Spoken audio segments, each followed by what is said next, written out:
Hey, welcome back, ghouls and goblins. I hope you're having a magical day, and thank you so much for taking the time to support the channel. If you don't already know, well, I'm Hello Good Game. It's nice to meet you, and within this particular video, we will be discussing my personal top 10 Mythic cards for Wilds of Eldraine, released into Magic the Gathering Arena September 5th. So make sure to get, if you want, those pre-orders in.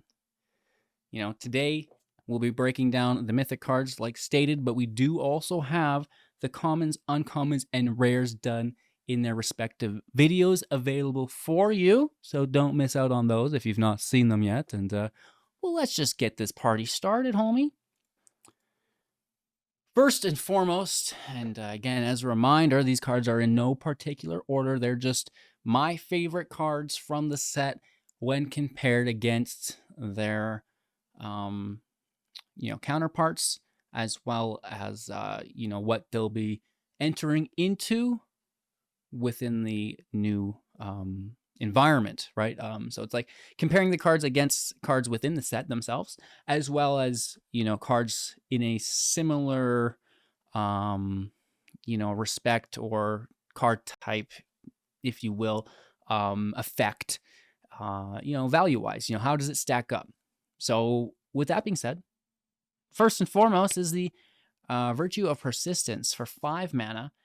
As an enchantment, at the beginning of your upkeep, put a target card from a graveyard into the battlefield under your control. So, access to all the graveyards is crazy good.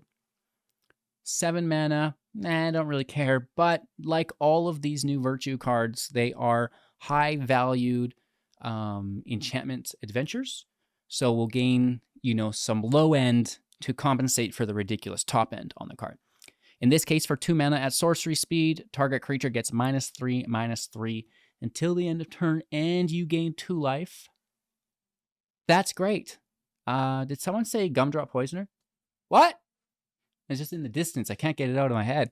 This is just going to be good removal, as well as, just a late game absolute bomb. There's nothing wrong with this. Even, if your deck doesn't have creatures to take advantage of it, you just take their creatures, you maybe run a control deck or something, and you're going to be removing those creatures all day long, and maybe I'll pick one over here. It's a pretty good card, you're going to see a theme here in which I like all of the virtues, but to, kind of split things up here, area of the Charmed Apple for 3 mana as a 2/4. Each creature that is enchanted by an aura you control cannot attack you or planeswalkers you control. Okay, that's kind of goofy. Furthermore, at the beginning of your end step, each opponent loses X life and you gain X life, where X is the number of auras you control. Huh? Let's keep in mind all of the role tokens are auras, and well, there's a lot of them, so this is kind of crazy for 3 mana, as far as I'm concerned. Very, very good value. It's typically uncommon that we find a mythic that is, actually good, right? But we found it here, and this set's actually pretty highly anticipated, at least for me, within the mythic slot. Virtue of Knowledge, 5 mana, an enchantment with adventure. If your permanent entering the battlefield causes a triggered ability of a permanent you control to trigger, it will trigger an additional time. Great. For 5, who cares? I may as well just play Mother Machines, right? But Vantress Visions for 2 mana at instant speed as the adventure. Copy target activated or triggered ability you control and choose new targets for the copy. Do you mean to say that I could copy my Planeswalker ability for 2 mana? Maybe my Planeswalker minus or ultimate ability for 2 mana?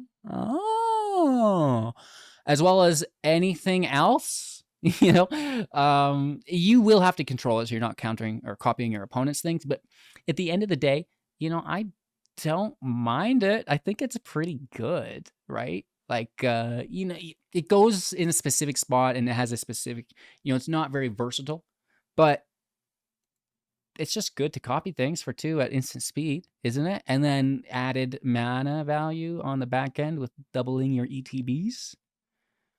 I'll allow it. I'm going to allow it. I'll also allow Virtue of Loyalty for 5. At the beginning of your end step, put a +1/+1 counter on each creature that you control. Untap those creatures.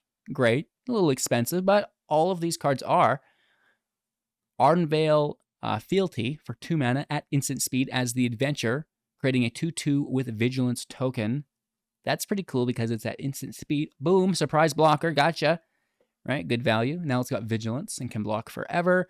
Plus, later on, will become stronger as you play the Virtue of Loyalty 5 mana enchantment. I don't mind it. It's a little expensive, but like all of these virtues, the adventure is making up for it. And then, it actually makes the card good, I find. There's nothing that needs to make this good because it is already crazy. Ashyok, Wicked Manipulator for 5, 5 starting loyalty, static. If you would pay life while your library has at least that many cards in it, exile that many cards from your the top of your library instead, which is crazy. We'll go first off right to the -7. Target player exiles the top X cards of their library, where X is the total mana value among cards that you own in exile. So it's a mill alt, which is very good.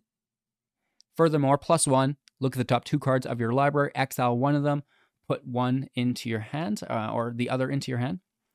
-2, creating 2 1/1s, and whenever, at the beginning of combat, whenever a card was put into exile this turn, put a +1/+1 counter on this creature. So if you're exiling cards before combat, they're going to get the +1s, which is crazy. You're getting 2 tokens, which is crazy. I think the last double token Planeswalker we had was Loth for 5 mana, also in black. We all remember how crazy that was. So, even if these creatures just act as chump blockers to protect Ashyok as we exile more cards, I think it's good, right? So this is going to be really good, across the board, specifically within, I believe, a Dimir Milled deck. It could be a milled deck. I guess it would be an exiled deck. Who knows? Whatever. Anyways, I like Ashyok. There's a lot of ways for us to be paying life as well. And, how hard is it to exile mana value 60? It's a lot, but I honestly don't think it's hard, especially if you're copying this -7 with a Virtue of Knowledge. Can I get an AO? Agatha's Soul Cauldron for 2. You may spend mana as though it were mana of any colored activate abilities of creatures you control. Great. Creatures you control with +1/+1 counters on them have all activated abilities of all creatures exiled with the Cauldron, which is kind of ridiculous. And then we can tap it to exile a card from a graveyard. When you do, creature card exiled this way, you're going to put a +1/+1 counter on one target creature you control, which is good enough, right? So, the fact that it's graveyard control, plus you're gaining all of the abilities on all of your creatures from creatures that you're at, like, this is going to be such a busted card. Like, there's no way that someone doesn't break this card, right? Making a whole bunch of tokens and then giving all of those tokens a specific ability, probably from a card that you're running in your deck that you've now exiled. So, yeah, I haven't solved the riddle yet, but this is going to be a problem. Like, I just can tell, it's one of those things. Like, moving on. The Blossoming Tortoise for 4, it's a 3/3 when it enters the battlefield or attacks. Mill 3 cards, then return a land card from your graveyard to the battlefield tapped. That is really good, right? Because it's when it enters and whenever it attacks, which is a repeatable thing. Furthermore, abilities of lands will activate for 1 last. #Mirex, all of the other creature lands, which we got in the rare slot, which I do want to say that we left out of our video, on purpose, because they're not as fun. It would have taken up the whole top 10, because the lands are best. We all already know this. So, disclaimer.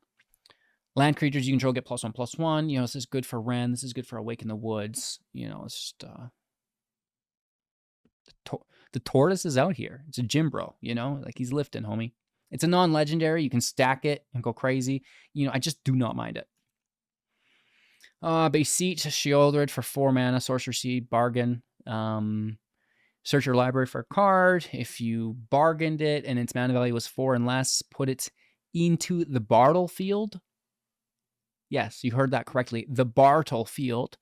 And that's just going to be fairly frustrating.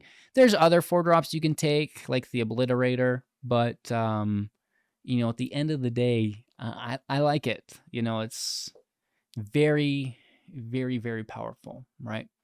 You know, maybe you could even take Planeswalkers, right? That's going to be really, really good. So look out for this. I think it's going to be played a lot, and probably one of the best cards of the set. Virtue of Courage for 5, and whenever a source you control deals non-combat damage to an opponent, you may exile that many cards from the top of your library and play those cards this turn. That's actually really, really good for a red deck, right? That's literally what they need. And then we can pay 2 at instant speed as the Adventure to deal 2 damage to any target. It's good, right? I mean, this is not bad. It's expensive. I get it, but it probably should be.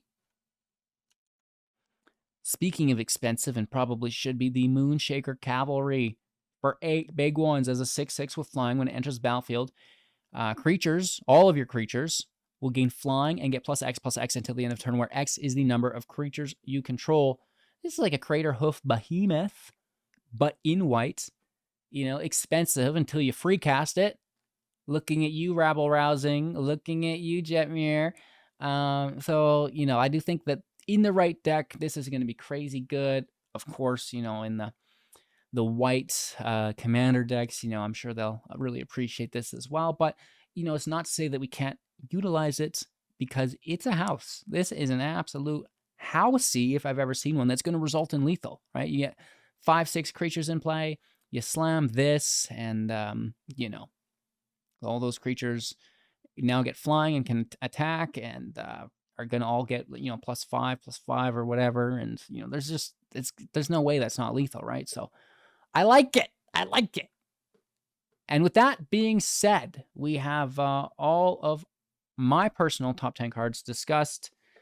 If you have any opinions as to cards I may have undervalued, let me know in the comments below. Thanks for watching. I hope you have a magical day. If you missed the other parts of this series, check them out. Like, comment, subscribe on all of them.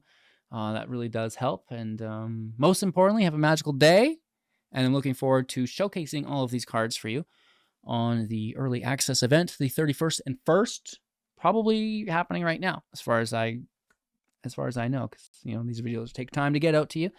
And so that's going to be a lot of fun. And of course, we will be showcasing all of those decks here on YouTube as well, so you don't miss out no matter what, if you subscribe, of course. With this being said, holy Toledos, thank you so much. Have a great day, and we'll see you soon.